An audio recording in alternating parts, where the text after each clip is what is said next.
Yan. Hello. Magandang tanghali sa ating mga kay-MUG, sa ating mga kabatas at syempre sa ating mga kay-UB. So, welcome sa ating another video reaction, no? Dito sa video ni Tita Lona, no? Na patungkol dito sa conversion of visa.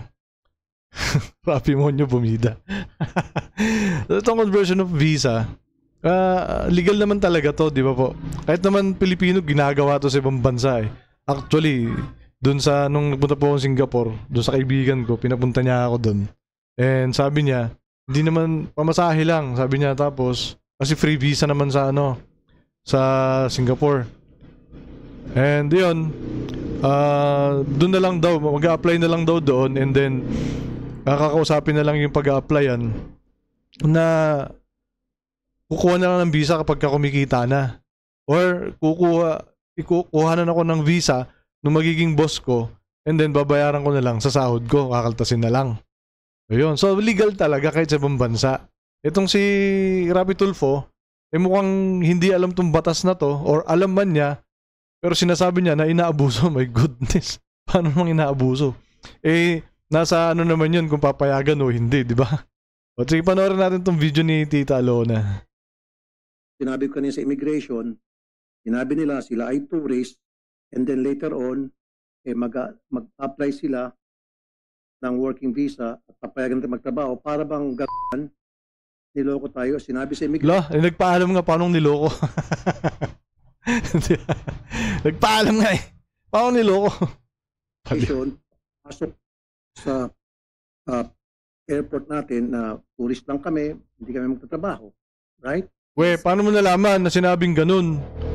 Di ba, hindi naman niya alam na sinabing ganun na tourist lang kami.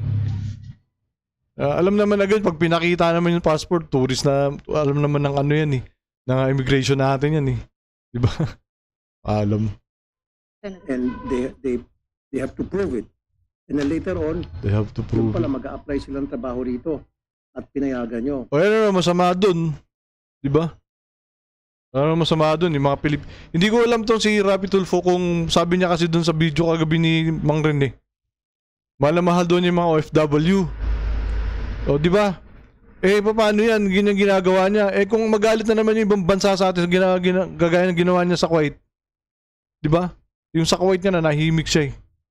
Ang daming nagutom doon eh. Ang daming nalubog sa utang dahil sa ginawa niya. Di ba? Tapos eto na naman gagawin niya. Tapos sasabihin niya, mahal na mahal niya yung mga OFW. Di ba? Bakit? Nakikinabang ka? O yung mga OFW na ano, na masyadong panatiko kay Tulfo. Tama ba itong ginagawa niya? Di ba kayo mga Tulfo fanatics na OFW? Tama ba itong ginagawa niya na to? Why did that happen? Senator, if I may explain po. As mentioned by Commissioner, meron po tayong tinatawag na conversion of admission status. At ito nga po ay nangyayari at allowed under Commonwealth Act. According to him. Commonwealth Act. Opo. Ngayon allowed naman pala. Ba't parang hindi mo alam? Babatas ka, hindi mo alam kasi dapat kasi aral-aral muna, di ba? Sabi ng mga Tulfo fanatics na vlogger, kulang daw kami sa fact check eh. Bago kumuda. Ito nga amo nyo. Senador pa yan. Hindi rin nagpa-fact check yung amo nyo. Ba't di nyo sabihan? Densabol, sabihin mo tong amo mo. Pag dumating po yan na tourist, pwede po siya matagal na po itong batas na ito when you say Commonwealth Act? Possibly circa 1930. Natatawa tuloy si ate sa kanya eh. Kasi nga, hindi niya alam. Ako rin, hindi ko rin alam. Ngayon ko lang din alaman. Pero at least, hindi ako senador. Diba? 1930s. Maybe 1940s, 30s, 50s, something like that, right? Okay. Yes. So, using that Commonwealth visa na naabuso ngayon. Paano naabuso? Hindi yan inaabuso. Ibig mo sabihin, yung mga Pilipino dun sa ibang bansa, inaabuso rin yung batas nila. Rapi Tulfo. Natin, itong mga tourists na papasok from different countries na later on ay magtatrabaho. Magsisinungaling sa airport, pagpasok sa immigration, sasabihin, tourist lang talaga ako, and then later, magtatrabaho na. At pinapayagan niyo po yung mga sinungaling. You allow these people to lie? No, Why do you Senator. allow this? Hindi, Senator, sa side po ng CDC, when they submit their application, we endorse it to the Bureau of Immigration for the issuance of the visa. Because in our current regulations, based on the Subic-Clark Working Visa Policy, given that CDC is an investment promotion agency, we give fiscal and non-fiscal incentives. Isa po doon yung non-fiscal is the foreign nationals of locators may be allowed to work in the Pero respective. dapat, I don't see any problem. Tamo. Pipilitan naman yun sa kanya na nanluloko.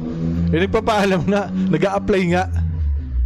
Di ba nasa Bureau of Immigration na yun kung papayagan nila o hindi. Sinasala naman nila yan. Work in our country, pero dapat with proper documents. Sana from the point of origin, kumuha na sila ng proper visa, which is working visa. At doon, na-bet na sila na-screen na sila. Hindi yung dito na natin sila screen kasi pagdating dito, alam naman natin. Di ba gumi yung batas? Di ba amyenda mo yung batas ng Commonwealth? O yan ka na naman eh. Ay, then sa ball. Sabihin yung boss nyo. Corruption dito, madali na lang maniobra yung system. In this case, namamaniobra na yung system because of corruption. I see clearly here, there's corruption's been happening. Wow, nambibintang na naman. Corruption na naman daw. O, paano mo nalaman? Asan yung fact check? Sabi ng mga vlogger mo, fact check, asaan? Ay, nako. Pakita mo yung ebidensya na may corruption. Bintang ka na naman ng bintang. Kote niyo po niyo i-deny. Kung ako, gagamitin ko kote ko, i-deny ko yon. Ay, ikaw, di mag-immigration ka na lang, huwag ka na mag-senador. Akin ang opinion ko. So, kaya niyo pinayagan kasi hindi niyo ginamit yung kokote niyo. Ganun po yun. Tamo, ang galing Namamahiya na naman siya. Namamahiya na naman.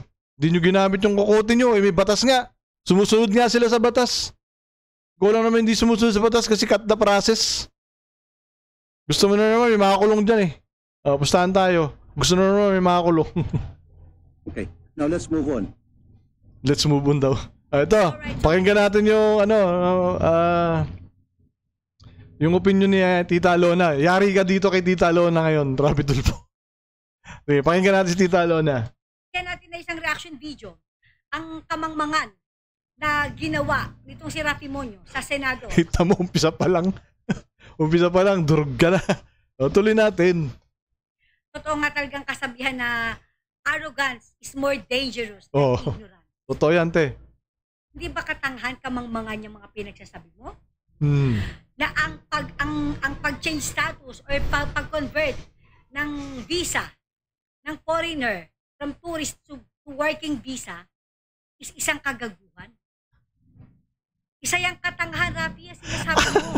Alam mo ba yung ganyang aktibidad? Naku po, lap trip na naman ako nito. Sasabihin na naman nila, tinatawanan ko lang yung wala daw akong argument, tawa na naman ako ng tawa. Nakakatawa naman talaga eh. Diba? Tapos totoo naman sinasabi ni Tita Alona. Diba? Dali natin. Nasa batas siya. Yan ay legal. Kung meron kang tourist visa, allow ka na magpa-change status or mag-convert ng visa from tourist to working visa. Okay?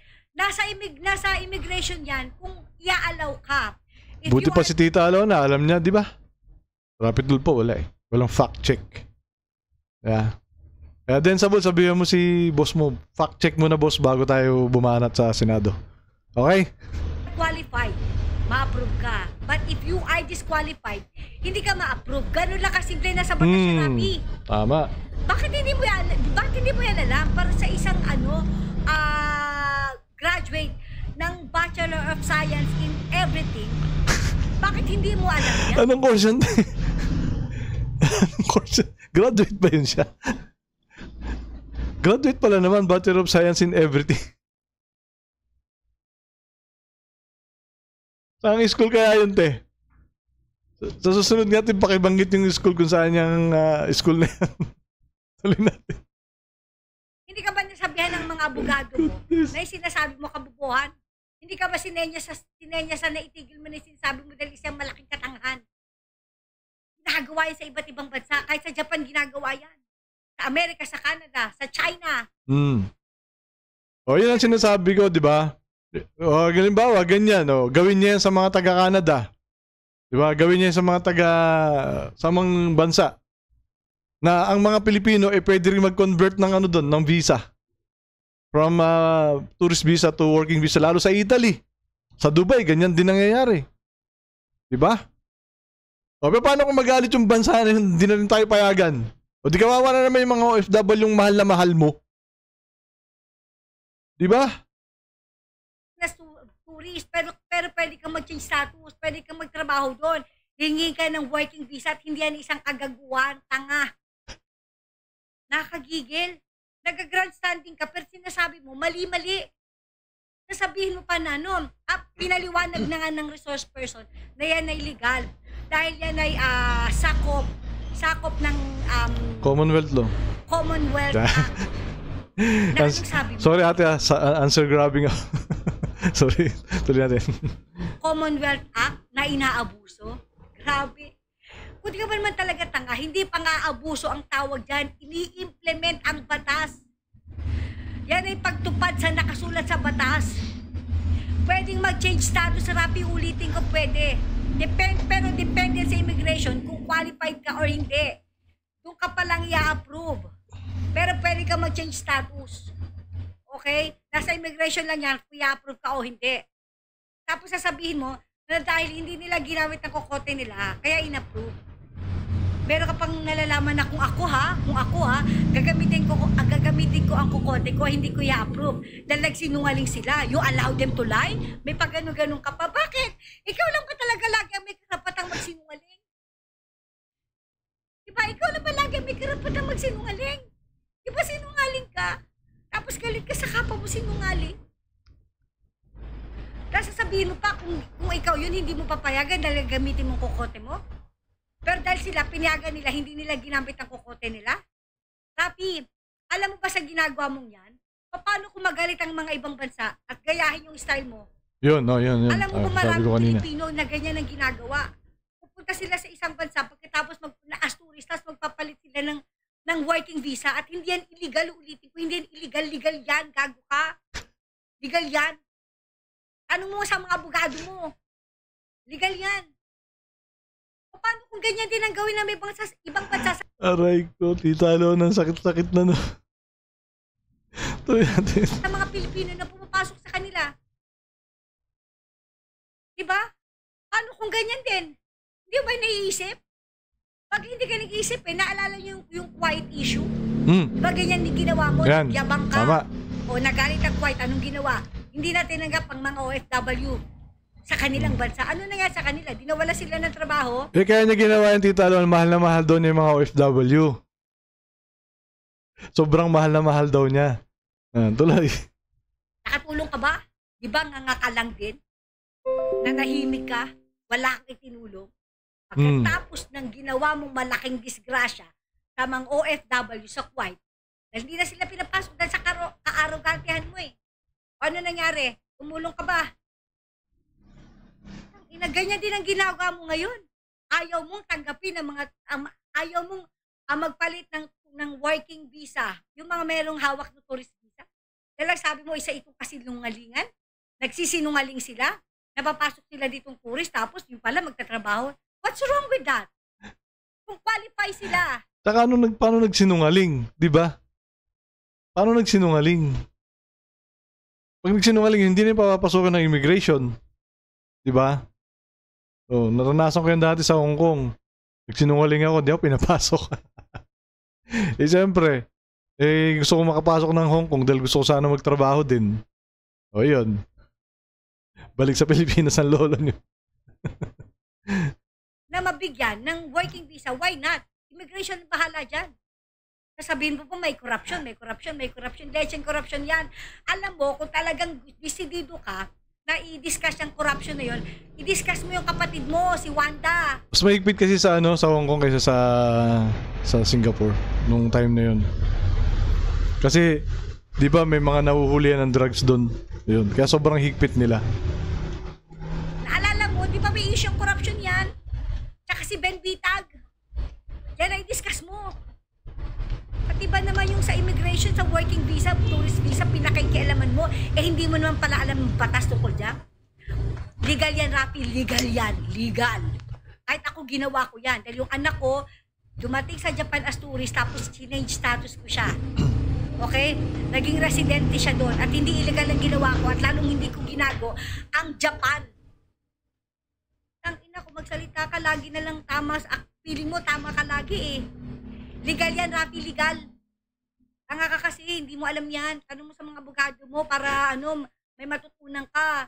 Puro ka grandstanding, nakakahiya ka. Yung mga sinasabi mo, hindi mo alam. Sasabihin pang kagaguhan yan, hindi ginamit ang kokote. Tanga, kokote mo ang hindi mo ginamit. Dahil nagyayabang-yabangan ka, nagtatali-talinuhan ka sa isang issue na hindi mo naman alam. Tapos ang kaalaman mo dyan. Bobong puta, grabe. Grabe. Ang hard talaga ni Tita A. O yun na nasabihan lagi tayo, fact check. Di raw tayo marunong mag-fact check. Tayo mga vlogger ng kabatas. Yung amo nga nila mismo, hindi marunong mag-fact check eh. Oh. Ang daming abogado yan, 100 na abogado. Bakit parang hindi siya tinuturuan ng mga abogado? Nagtatanong ba siya or pag tinatama siya ng mga abogado niya pinipilit niya yung kanya. Siyempre, ito ng mga abogado niya, yes sir, opo sir, tama po kayo sir. Puro ganun lang. Di ba? Okay, maraming salamat ulit sa ating mga kabatas, kay UB at kay MUG, mga kamag. At siyempre, huwag natin kakalimutan na minsan lang tayo mabubuhay, gamitin natin sa tama at sa mabuti. Maraming salamat.